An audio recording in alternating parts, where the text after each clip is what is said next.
Hello everybody. I want to teach you a method of songwriting that doesn't require any knowledge of music theory. And songwriting is about making choices, so we're going to think about making choices in the same way that if you were hearing music from across the room or farther away and you can't quite hear it clearly. It's too quiet, there's other noises in the way, and you're just trying to strain, almost like if you were trying to strain to hear somebody what they were saying to you from across the room and you couldn't quite hear it, and you're trying to listen. And I know that sounds weird that we're thinking about trying to listen whenever we're trying to write a song, or maybe that makes perfect sense. And so let's see how that would pan out. Now, let's say we're starting from complete scratch. Alright, and in that case, it's going to depend on, what do you know how to play on guitar? Do you know any chords? And if you don't, you can just use single notes, and that's a fine place to start. But either way, at this point, if we have nothing to start with, then we're just going to start doing stuff, just start playing some notes, start playing some chords, and see where we get a starting point. And then maybe say we choose a starting chord.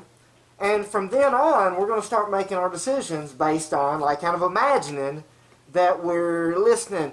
Eddie Van Halen once compared the way he writes songs, and I can't claim that any of the rest of this video is anything like how Eddie Van Halen does it, but he can use the idea of tuning in a analog radio. So I think that's kind of the same idea as what I'm going with for trying to listen in, but I know some people haven't had the experience of tuning in an analog radio.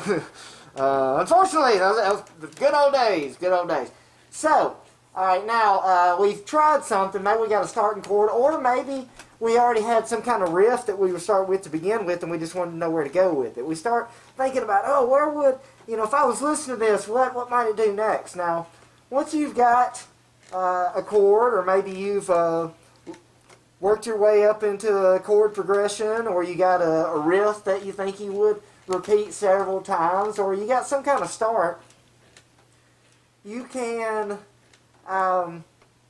either continue working on the music, or you could, at that point, if you're going to put some singing on top of it, start figuring out what you want to sing. And as far as which you do first, I think it just depends on which one you feel like you can do next. If you're feeling like, I kind of got some ideas on what else I could do music-wise, then you go in that direction. And if you have some ideas of what you want to sing, then start working on that. Either way, the idea will still be the same for whenever you're making your choices. You're going to be imagining that you can almost hear it. You'll play what you're doing. It's like you can hear what the song itself wants to do, or you're singing and you're like, maybe you start with mumbling and humming and just hearing some different notes on top of what your chord progression was. Maybe whenever you're coming up with the chord progression, you had your starting chord and you kind of played a second chord and you experimented till you found a good second chord. Well, now you're doing the same thing with your vocals on top of that. You're just trying some things until one of them sounds like you're hearing a song, kind of, Some of them just like, you try one note and then another note, like, I don't like the way that sounds. That's not conveying the emotion that I wanted to with this song, if that's what you're going for. So, well, now, as far as if we are continuing on to do, with the music part of it, what I would recommend, especially as a starting point, is to do some variation of a verse, chorus, maybe bridge, chorus, or something to that extent. Now, if you don't know what any of those words mean, just think about how most songs you've ever heard, there was, the verse, which was the first part of singing in the song, that kind of maybe set up the story. And then there's the chorus, where the music may have gotten bigger or something, the singing may have gotten more dramatic or whatever, but the chorus is the part that everybody remembers, the song's probably named after, and the part everybody sings along with. And it's the part that gets repeated. Well, after you sing the chorus, then you go to a second verse, which probably has a similar melody, if not the exact same melody, as the notes, as the first verse, but it just has different words. That's another difference between verses and choruses. Usually the verses, the words are only used once, whereas the chorus, it's going to get repeated several times. That's the main key there. Now, so if we had a chord progression and we've now got some singing on top of it, maybe at first we just did some mumbling, with some words that weren't there, but just got a melody going that we thought sounded good on top of the chord progression that we have going. And maybe the mumbling the words sounded like, it reminded us of some real words, and we go ahead and wrote those down. If we're going that route. We're going to come back and cover in a minute if you've already written words or lyrics beforehand. But anyway, maybe you do it like that. It reminds you of some words, and that's what you start singing, and you like those words and the way they sound on top of that chord progression. So now, that might be a verse, or maybe you like it so much you want it to be the chorus. In other words, whatever it is you started with, now you start figuring out how it would fit into a bigger picture.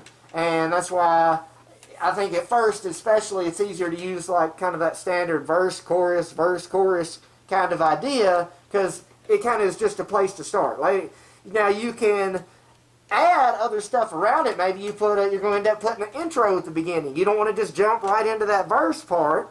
You want to have some little instrumental intro that just kind of gets you going. Maybe you want to put a big guitar solo at the beginning.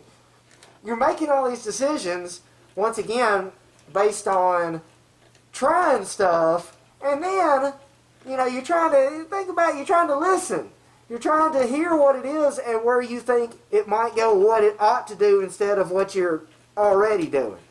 Okay? And then you start to just fill in all your pieces of your song. Maybe you add an intro. Maybe you just want to jump right into that verse. Maybe you want to just jump right into that chorus because it's so good you just want to start off with it, then do a verse, then do the chorus again or whatever. Maybe you're going to add little parts in there. Whatever it is you want to do. It's just the idea, though, that you try things, see how it sounds, and then you try to imagine what it could be from that point, and it kind of helps to imagine that you're trying to listen in, you're trying to tune in, you're trying to distinguish what it ought to be from what it is you have already got going. And you keep doing that until you're eventually satisfied with the product. Now, let's say that you have already written your words. Now, I would say in general, if you're just writing a song from scratch, I would probably start writing the music first. Like if you have no idea where you want to go with it, that seems to be the way that it's easiest to build on top, because you get your foundation of music and then you put a melody on top and then you change the melody into actual words or something. The deal there is, though, you have no idea where you're going to end up with lyric-wise.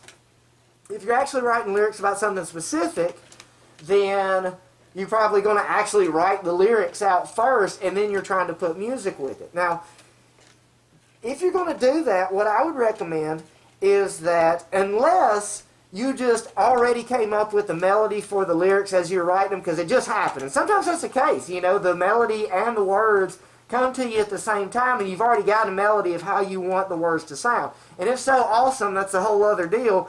But if that doesn't happen, I wouldn't try to come up with a melody necessarily if I didn't already have one. If I've just written the lyrics out like a poem, I would probably work on the music and then figure out how a melody to get that on there. And then you can write the music, and you're making your decisions based on whatever mood it is you want to match the lyrics that you've got written.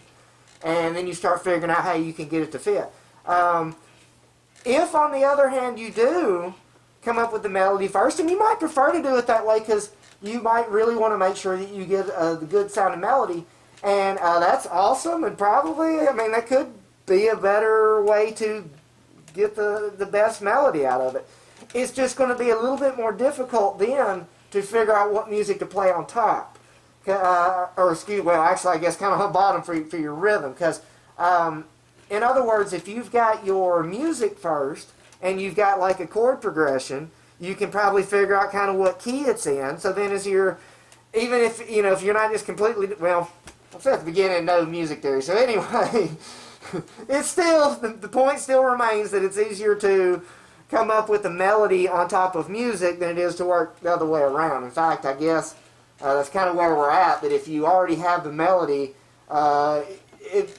music theory would come in a little bit more handy whenever you're trying to figure out music to put underneath a melody.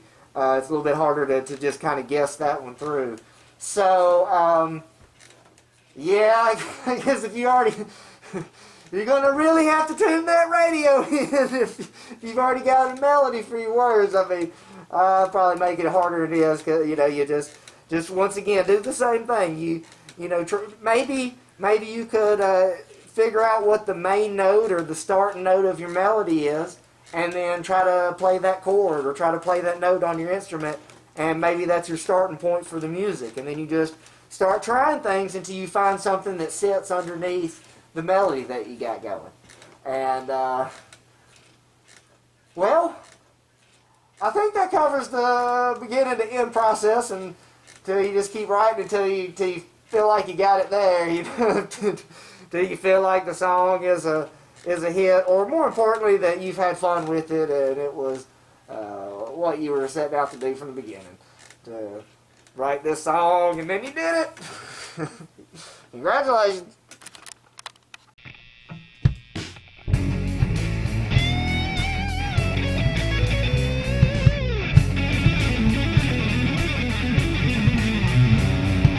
Time is flowing backward to a life without a care.